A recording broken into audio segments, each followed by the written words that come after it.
ஓம் சக்தி.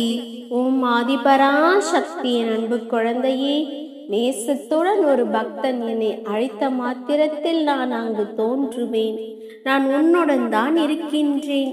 நீ என்னை மனதார நினைத்தால் நான் ஓடோடி வந்து விடுவேன்.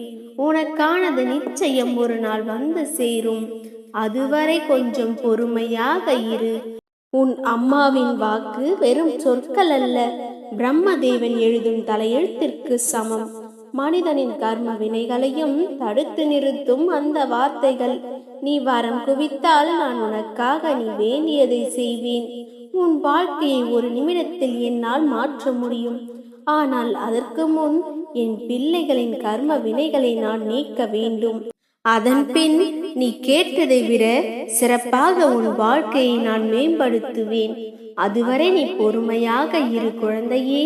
உன் வேண்டுதல்கள் நிறைவேறும் காலம் வந்து விட்டது. இனி உன் வாழ்க்கையில் எல்லாம் சுகம்தான். விரைவில் நான் உன் வாழ்க்கையில் கண்ணீரை துடைத்து உன் வேதனைக்கு முடிவு கட்டுவேன். இனி உன் வாழ்வில் நல்லதே நடக்கும் குழந்தையே. உன்னை கேவலமாக பேசியவர்கள் முன் நீ மகாராணியாய் வாழ்வாய். இது உன் அன்னையின் சத்திய வாக்கு, என்றும் பொய்க்காது. என் பிள்ளையே, தேவையற்ற விஷயங்களை சிந்தித்துக் கொண்டிருந்தால் தேவையான விஷயங்களை சிந்திக்க நேரம் இருக்காது. பணம் வந்து போகும், நேரம் முடிந்து போகும்.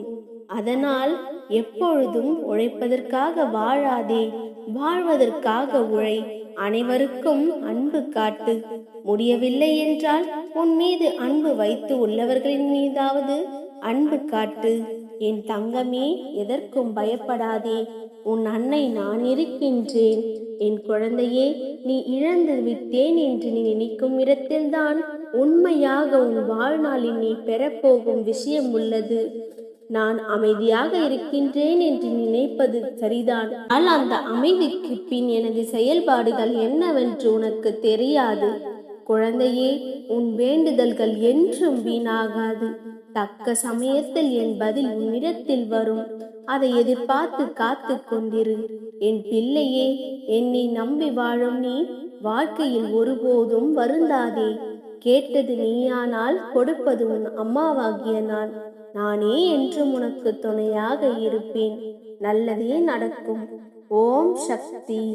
ஓம் ஆதிபராசக்தி.